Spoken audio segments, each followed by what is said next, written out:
यह कहा जाता है कि शादी एक ऐसा बंधन है जो 7 जन्मों तक रहता है, लेकिन कुछ रिश्ते ऐसे होते हैं जो एक जन्म में भी मुश्किल से एक दूसरे को समझ पाते हैं और कुछ ही दिनों में अलग होने की ओर बढ़ जाते हैं। हाल ही में एक ऐसा ही मामला सामने आया है। भारतीय क्रिकेटर युजवेंद्र चहल और डांस कोरियोग्राफर धनश्री वर्मा का। खबरें आई कि ये दोनों अलग होने वाले हैं और उनकी शादीशुदा जिंदगी में कुछ परेशानी आ गई है।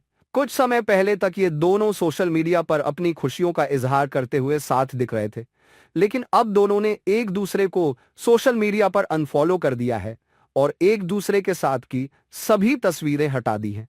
इससे ये कयास लगाए जा रहे हैं कि दोनों के बीच का रिश्ता अब खत्म होने की कगार पर है। तलाक की अर्जी देने की खबरें भी आई हैं। हालांकि चहल और धनश्री ने इस बारे में खुद कोई खुलासा नहीं किया है। बहुत से लोग पहले से ही यह मान रहे थे कि चहल और धनश्री का रिश्ता कुछ खास नहीं है।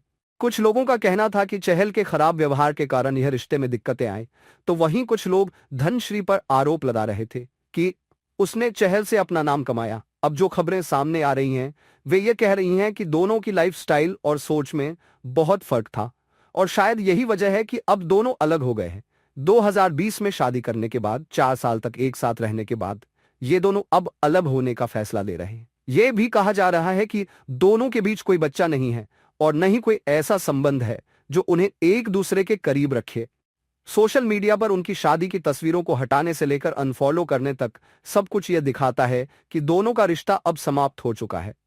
इससे पहले बॉलीवुड और क्रिकेट के कुछ अन्य रिश्ते भी ज्यादा लंबे नहीं चले, जैसे मोहम्मद अजहरुद्दीन और हार्दिक पांड्या के उदाहरण। हालांकि इस बात को समझना जरूरी है कि चहल और धनश्री दोनों वयस्क हैं और उनका निजी जीवन उनके हाथ में है।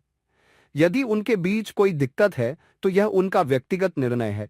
अंत में यही कहा जा सकता है कि कभी-कभी रिश्ते खत्म होते हैं, लेकिन यह जरूरी नहीं कि सभी रिश्ते समाप्त होने पर दर्दनाक ही हो। जितना कठिन एक खराब रिश्ता हो सकता है, उतना ही जरूरी है कि उसे खत्म किया जाए ताकि दोनों के जीवन में शांति आ सके।